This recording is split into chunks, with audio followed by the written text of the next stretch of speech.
Saludos y bienvenidos a otro episodio más de Leyendo el Evangelio según San Marcos. En el día de hoy vamos a estar estudiando el último capítulo, el capítulo número 16. Y en este capítulo vamos a ver la culminación del ministerio de Jesucristo, la resurrección. Vamos también a ver la ascensión de Jesús cuando Él regresa al Padre. Y vamos a ver la ordenanza y el mandato que Él nos dejó a ti y a mí como sus seguidores, como sus discípulos, ¿verdad? Como personas que nos llamamos cristianos. So, va a ser un capítulo muy corto, pero muy interesante. Vamos, como siempre hacemos, a empezar con una oración para que sea Dios quien nos dirija en nuestro aprendizaje. Oremos. Bendito Dios, te damos gracias, Señor, por la resurrección de Jesús. Te damos gracias por el sacrificio de Jesús.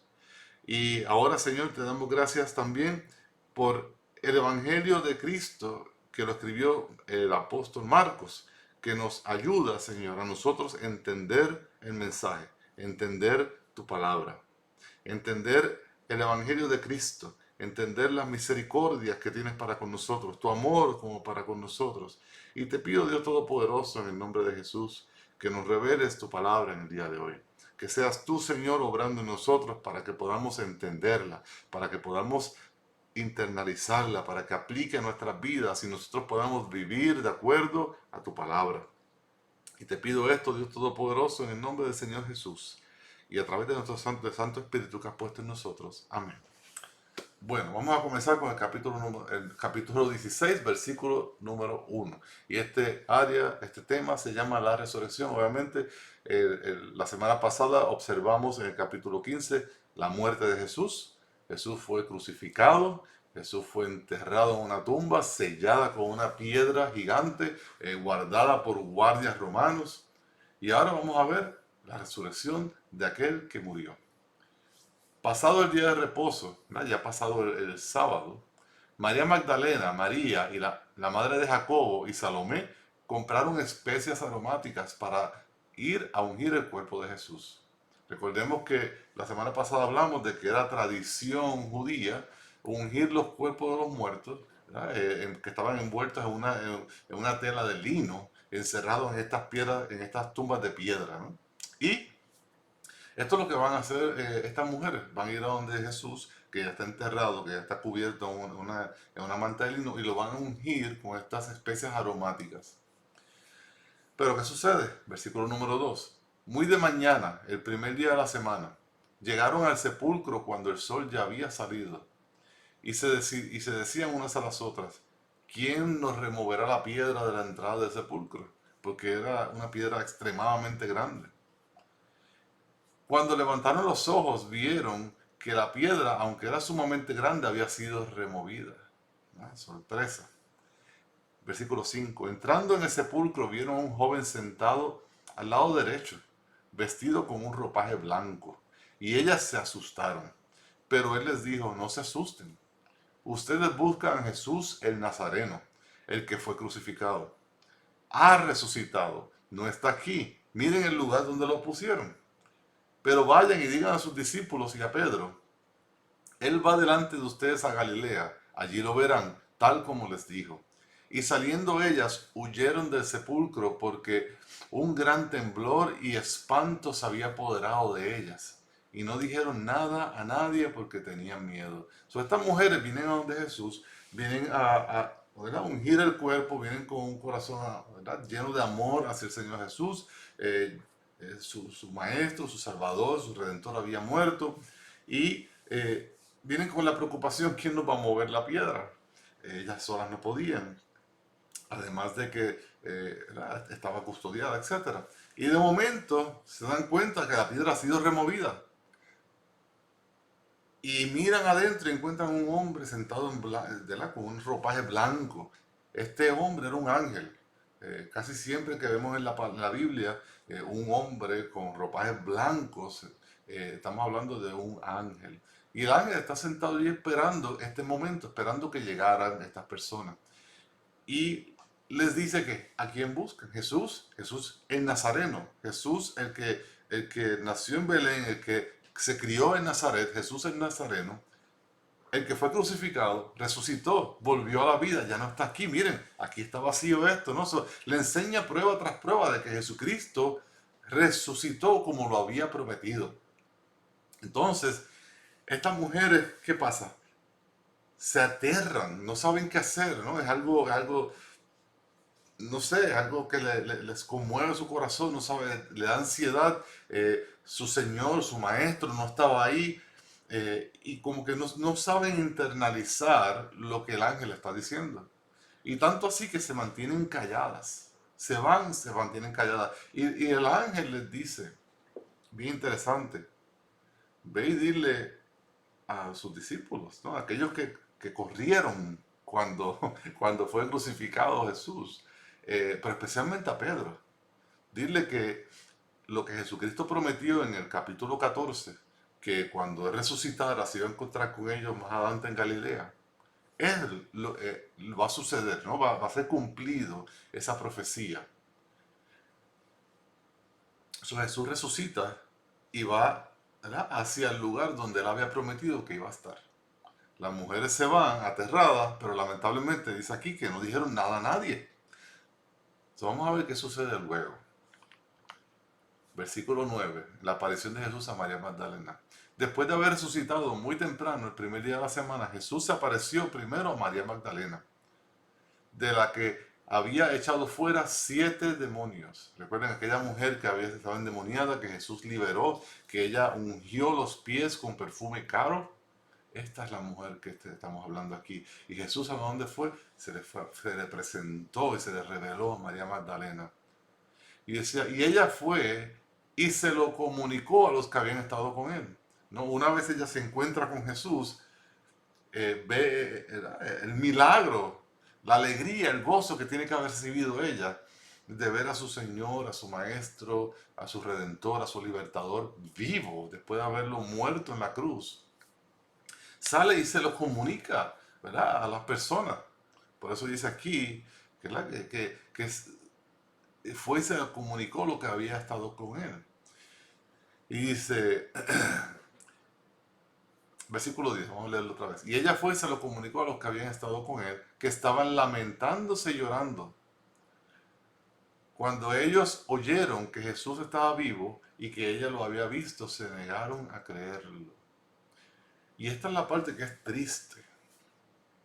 Tiene estos varones que están con Jesús por 3 años, que han visto todo tipo de milagros, que han visto todo tipo de señales, que han visto todo el poder de Dios en Cristo, que ellos mismos confesaron que Jesús era el Hijo de Dios, el Mesías esperado, que Jesús les dijo una y otra vez, voy a resucitar, voy a morir en la cruz, pero voy a resucitar. Y no solamente voy a resucitar, voy a ir a Galilea y ahí me encontraré con ustedes. Una y otra vez vemos a Jesús llevándole este mensaje a sus discípulos. Jesucristo es aprendido, es crucificado y su pueblo, sus discípulos huyen, excepto Juan, que se queda con las mujeres, se queda con la mamá de Jesús. Y Jesús le encarga a Juan que tenga cuidado de su madre en su ausencia. Y ahora María Magdalena ve a Jesús y viene a hablar con el discípulo. ¿Y qué hacen?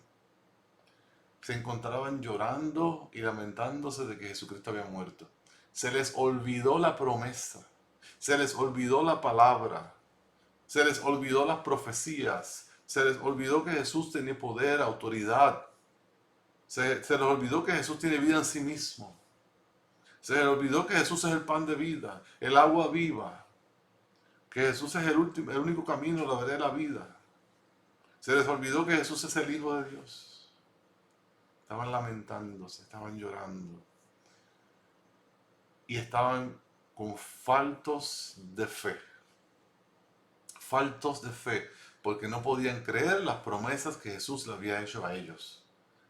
Por eso es que dice aquí que cuando oyeron que Jesús estaba vivo y que ella lo había visto, se negaron a creerlo. Hubo una rebelión en su corazón para no creer lo que era verdad y que le había sido presentado a ellos. Estos hombres que deberían ser los primeros que tengan una fe de hierro, son los primeros que su fe está flaqueando, que está disminuyendo, que está dudando en su corazón. Y se niegan a creer que lo que Jesucristo prometió lo cumplió. Y nosotros podemos sentarnos y decir, wow, qué incredulidad más grande.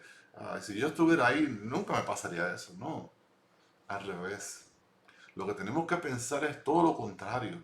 Si estos varones que estuvieron con Jesús tanto tiempo pasaron por este periodo de incredulidad y de duda, esto nos debe traer a nosotros una preocupación de que no nos pase a nosotros lo mismo, de que nosotros veamos las promesas de Dios en las Escrituras, de que nosotros veamos las promesas de Dios para nosotros, que fueron hechas y cumplidas en Cristo Jesús, y que nosotros dudemos de la palabra del Señor.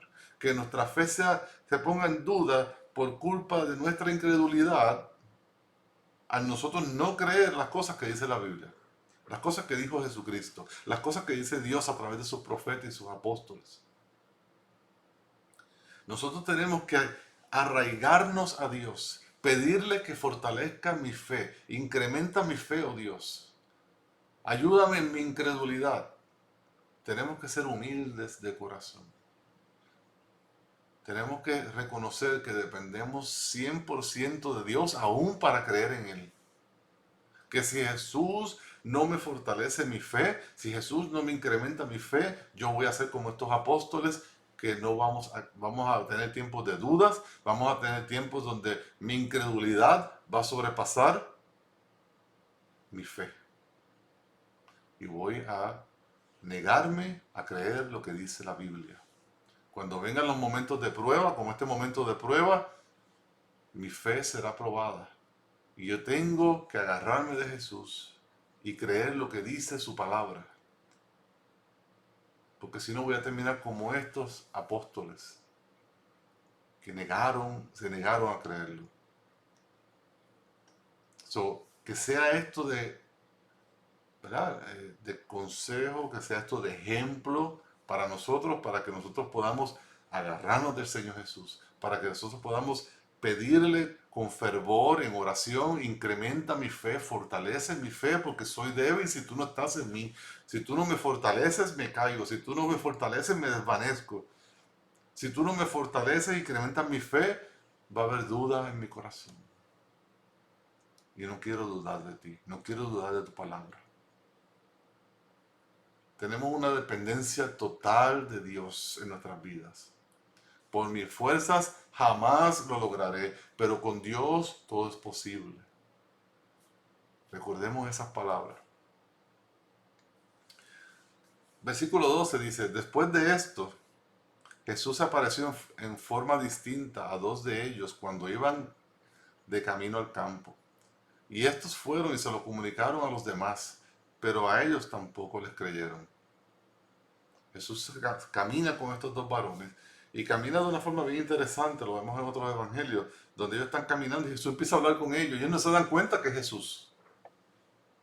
Y Jesús le habla de la crucifixión y lo que pasó y ellos hablan, sí, murió, etcétera, etcétera, pero no se dan cuenta que con quien están hablando es Jesús hasta que Él se revela a ellos. Es bien, bien irónico, ¿no? Cómo nuestra incredulidad, nuestra falta de fe nos permite ver las maravillas de Dios. Nosotros con nuestra falta de fe y nuestra incredulidad cegamos nuestros ojos para ver la gloria de Dios, para ver sus promesas cumplidas, para verle a Dios, para ver a Cristo trabajando en nosotros. Por eso es tan importante implorarle a Dios que fortalezca mi fe, que incremente mi fe, que me ayude en mi incredulidad, que me llene de sabiduría, que me llene de conocimiento de su palabra, para que sea Dios obrando en mí, dándome revelación, para poder tener una fe fuerte y sólida, para cuando venga el tiempo de la prueba, no negarme a creerlo, no poner en duda la palabra de Dios y mantenerme firme en el camino angosto que lleva a la vida eterna en Cristo Jesús. Y estos fueron otros testigos. Ya tenemos María Magdalena, ahora tenemos dos más. Y llegan a los apóstoles y ¿qué pasa? Ellos tampoco le creyeron. ¿Qué más necesitamos nosotros para creerle a Dios? Le envía a María Magdalena, no le creen. Le envía dos testigos, como dice la palabra del Señor, que con dos testigos para hacer un juicio, un testimonio. le envía a los dos testigos, ya tiene tres, y con todo eso se niegan a creer. Amigo y amiga que me escucha, ora a Dios, pídele a Dios que nuestro corazón no se niegue a creerle a Él. Que haga lo que tenga que hacer en nuestro corazón y en nuestra mente para que nuestro corazón sea un corazón de carne, un corazón humilde, un corazón necesitado de la palabra del Señor, un corazón necesitado de la presencia del Espíritu Santo, para que nosotros podamos tener la fe necesaria, la sabiduría necesaria, el entendimiento necesario para mantenernos firmes en Cristo Jesús, para que no caigamos en incredulidad. Aprendamos de este ejemplo. ¿Ok? Seguimos. Versículo 14, y esta es la famosa gran comisión, también la vemos en Mateo 28, al final de Mateo 28, ¿no? Y aquí Marcos nos la comparte también. Dice, después Jesús se apareció a los 11 discípulos cuando estaban sentados a la mesa y los reprendió por su incredulidad y dureza de corazón, porque no habían creído a los que lo habían visto resucitados. ¿Cuál fue la causa de que esos apóstoles, esos discípulos de Cristo, no creyeron que Jesucristo resucitó? La dureza de su corazón. Gente, tenemos que trabajar con nuestro corazón. Tenemos que humillarnos delante de Dios. Tenemos que reconocer que por nuestra fuerza y lo que hay en nuestro corazón no es bueno, está vacío de cosas buenas. Necesitamos llenarlo de la presencia del Señor. Necesitamos llenarlo del Espíritu de Dios. Necesitamos llenarlo de la palabra de Dios. Tenemos que pedirle en oración a Dios que nos fortalezca, que nos dé sabiduría, que nos llene de su palabra. Y nosotros tenemos que poner su palabra en práctica, orando, buscando la misericordia de Dios, buscando la palabra de Dios y el entendimiento de la palabra, yendo a la iglesia a glorificar a Dios y a recibir entendimiento a través de la predicación y de las clases bíblicas. Tenemos que buscar de Dios. Si no buscamos de Dios, nos va a pasar como a estos discípulos o peor. No confíes en tu propia sabiduría, no confíes en tu propio entendimiento. Ruégale a Dios por sabiduría, ruégale a Dios por entendimiento de tu palabra, ruégale a Dios que su Espíritu Santo te revele a Cristo. Y Jesús los reprende, los regaña, los corrige. Fíjese que Jesucristo no los bota y los desecha, no. Jesucristo los corrige para que sean mejores discípulos, para que sean mejores hijos de Dios, para que su fe sea fortalecida, porque Dios es amor y Dios ama a sus hijos. Versículo 15. Y Él les dijo, vayan por todo el mundo y prediquen el Evangelio a toda criatura. El que crea y sea bautizado será salvo, pero el que no crea será condenado. Voy a parar aquí. ¿Cuál es la gran comisión? ¿A qué Dios nos está llamando? Sencillo. Es bien simple. Tenemos una buena noticia, que Jesús es el Hijo de Dios, que Jesús se encarnó a través de la Virgen María, que vivió una vida santa, aproximadamente 33 años de santidad, vivió en justicia, que hizo justicia, que cumplió la ley, vivió una vida perfecta, que se dio a sí mismo para que, ¿verdad?, estos malvados lo crucificaran y entregó su vida por nosotros. Tomó el lugar que nosotros merecíamos. Pero no solamente eso, murió, bajó al Seol, al seno de Abraham, resucitó al tercer día. ¿Para qué? Para que si nosotros creemos en Cristo, creemos que es el Hijo de Dios, que vivió una vida santa, que murió por nuestros pecados, que resucitó al tercer día, para que así, si nosotros creemos en Él, lo creemos con nuestro corazón y lo confesamos con nuestra boca, somos salvos. ¿Qué quiere decir eso? Que la muerte que yo merecía, la tomó Él en mi lugar. Por lo tanto, hay un intercambio, ¿no? Yo pequé, Él tomó el castigo. Por lo tanto, mi pecado queda en blanco, queda perdonado. Pero ahora bien, eso no me hace digno de entrar al cielo porque simplemente dice que no tengo pecado. Pero esto no se queda aquí, porque la justicia que que Jesús hizo y vivió, esa justicia perfecta, esa vida santa, es puesta sobre mí, es imputada en mí. Entonces, ahora no solamente yo no tengo pecado, sino que ahora soy declarado santo. No porque yo sea santo, porque por ningún motivo lo soy. Yo quisiera ser santo, pero se me hace difícil, no puedo porque todavía tengo un cuerpo de carne. Y amo al Señor en obediencia y me esfuerzo por agradarle, pero no alcanzo la santidad por mí mismo porque por más que quiera siempre peco de vez en cuando. Pero Dios, al yo poner mi fe en Jesús, al yo creer con mi corazón en Cristo Jesús, en el mensaje de la salvación, en el mensaje del Evangelio, no solamente perdona mis pecados porque Cristo pagó por ellos, sino que pone su justicia sobre mí para que aunque yo no alcance santidad en mis fuerzas, la santidad de Cristo es puesta sobre mí y cuando Dios me ve santo y aceptable en su Hijo Cristo Jesús. Y esto es lo que está sucediendo. Por lo tanto, cuando yo vengo a fe, yo muero junto con Jesucristo, ¿verdad? Muero al viejo hombre, la vieja persona muere, la vieja criatura muere. Y también resucito espiritualmente junto con Jesús. Así como Jesús resucitó, yo resucité. Espiritualmente hablando, ahora estoy vivo espiritualmente. Ahora puedo agradar a Dios, ahora puedo amar a Dios, ahora puedo seguir a Dios, ahora puedo servirle a Dios. Antes no podía. Estaba muerto espiritualmente. Antes estaba muerto en mis pecados. Pero cuando ese intercambio, al yo poner mi fe en Jesús y arrepentirme de mis pecados y creerle a Dios, ocurre esta maravilla que es el intercambio. Yo vuelvo a la vida espiritualmente, el amor de Dios está en mí, yo amo a Dios, amo a mi prójimo y trato de vivir una vida agradándole a Dios. Trato de vivir una vida donde yo tomo su palabra, que es lo que conocemos como la Biblia, y la leo, y la absorbo, y la digiero, y la guardo en mi corazón y en mi mente. ¿Para qué?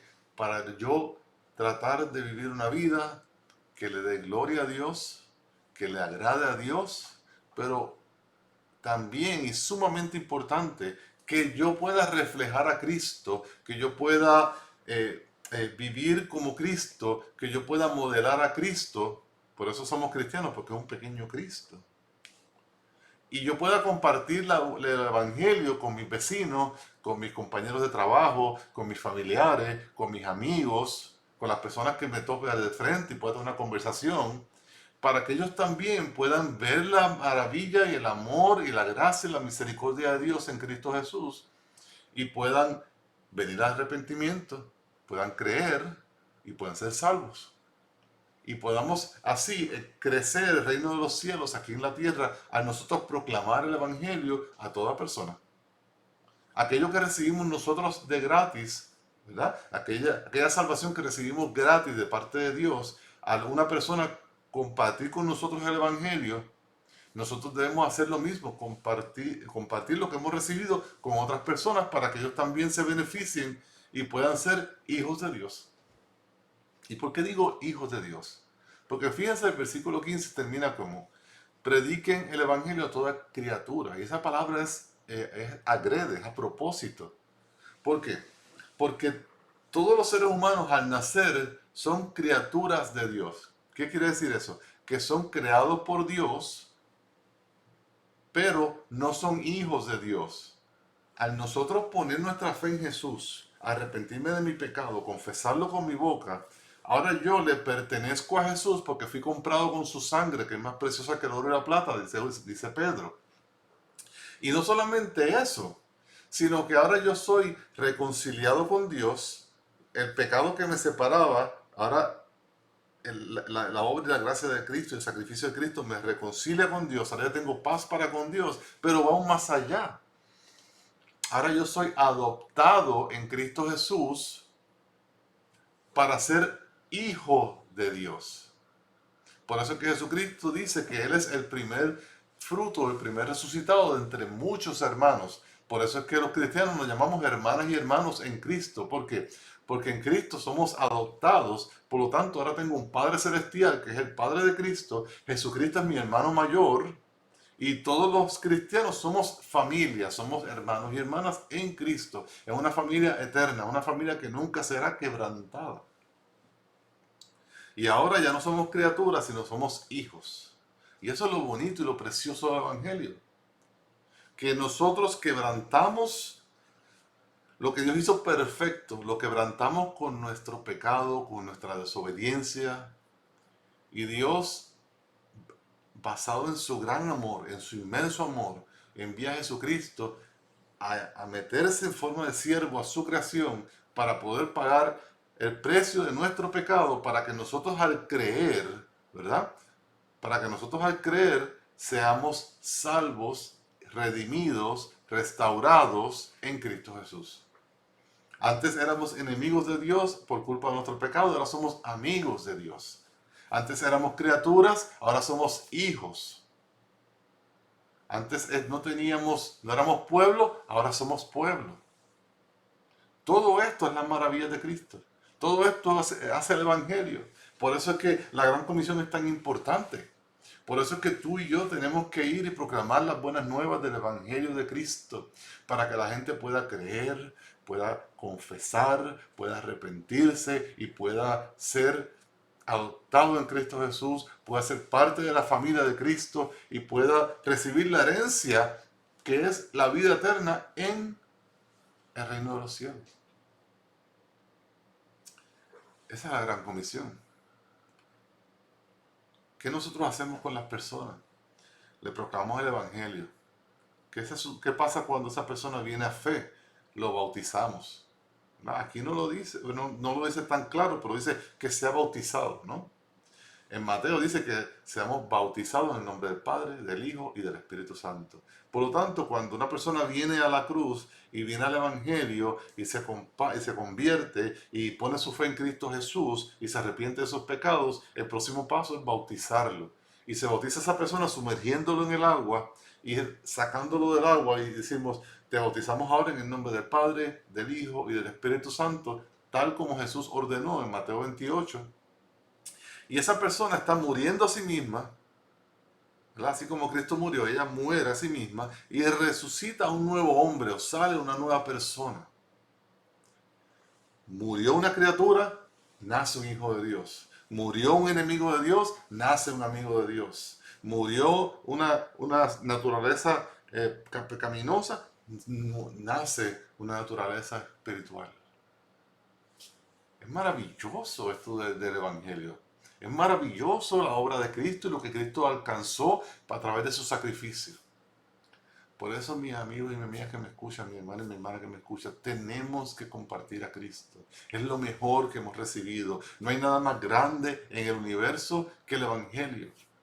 No hay nada más importante en el universo que el Evangelio, porque es lo único que tiene poder para salvar. Es el único mensaje que realmente puede salvar a un ser humano pecador que está bajo la ira de Dios, bajo condenación por su pecado. Pero si pone su fe en Cristo Jesús y le cree a Dios y lo confiesa, esa condenación pasa sobre Cristo. La ira es satisfecha en Cristo.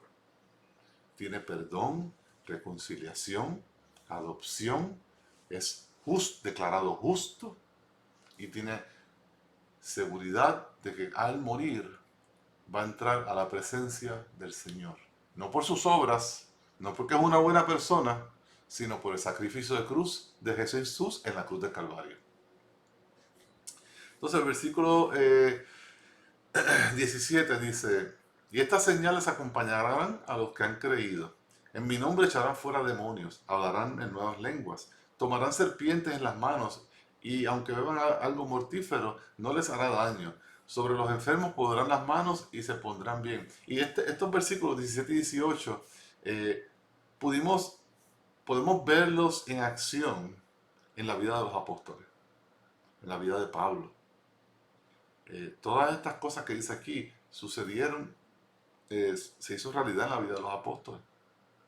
Dios hizo milagros a través de los apóstoles, dio poderes milagrosos a través del Espíritu Santo en los apóstoles. ¿Para qué? Para que esas señales confirmen el testimonio y el ministerio de estos apóstoles para establecer la iglesia de Cristo que tenemos hoy en día. Así como los milagros de Jesús, incluyendo su muerte y resurrección, confirman que todo lo que salió de la boca de Cristo es verdadero. Estos milagros que hacían los apóstoles, como hablar en lenguas, sanar enfermos, resucitar muertos, sacar demonios, etc. Inclusive Pablo ¿verdad? Fue picado por una serpiente venenosa, no murió. ¿Por qué? Porque eso era de testimonio para que el mundo supiese que estos hombres no son hombres cualquiera, no son hombres que se inventaron cualquier cosa, sino que son hombres enviados por el Señor Jesús mismo a proclamar el Evangelio, a sembrar iglesias, a establecer iglesias, a nombrar pastores, para educar a esos pastores, para que en esa iglesia mucha gente venga a Cristo y así sucesivamente. Y estos milagros confirmaban el ministerio de estos apóstoles para que la gente creyera lo que estaban diciendo. De la misma forma que los milagros de Jesús, incluyendo su resurrección, confirman que lo que dijo Jesús es verdadero.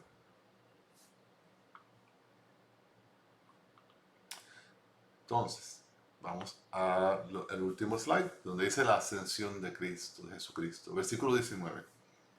Entonces el Señor Jesús, después de hablar con ellos, fue recibido en el cielo y se sentó a la diestra de Dios.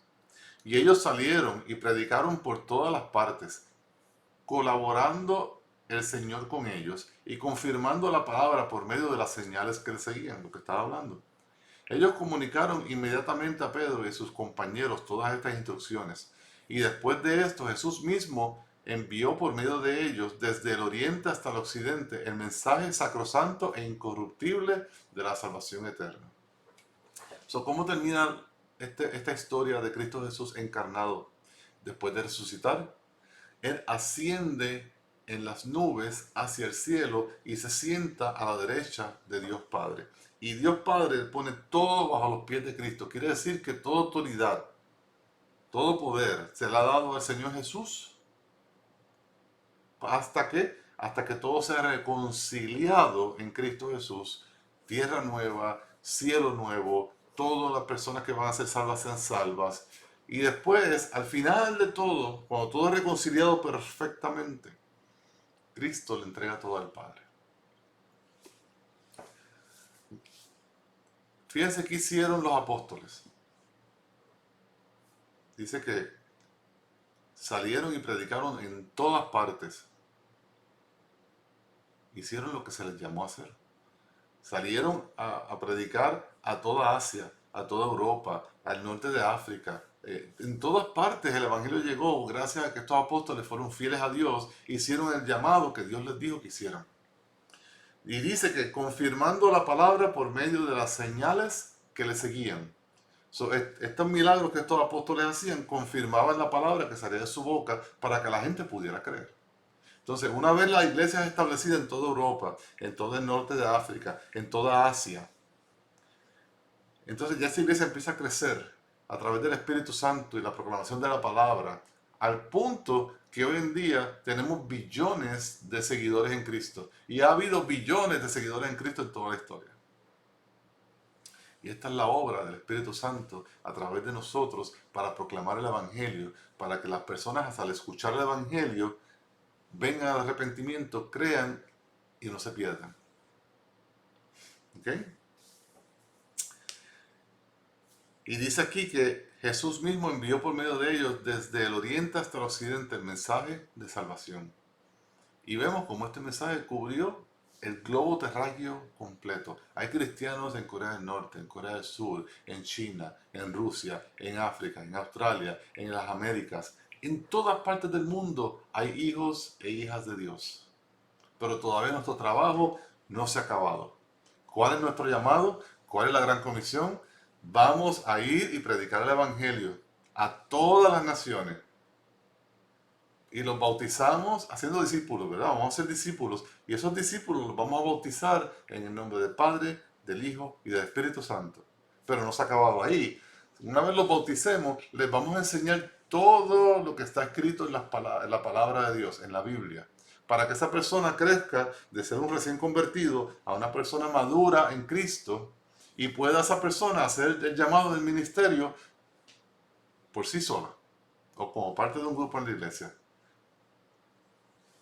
Nuestro llamado es obedecer a Dios. Nuestro llamado es amar a Dios en obediencia. Y esa obediencia, basada en el amor que tenemos a Dios, nos requiere que proclamemos el Evangelio.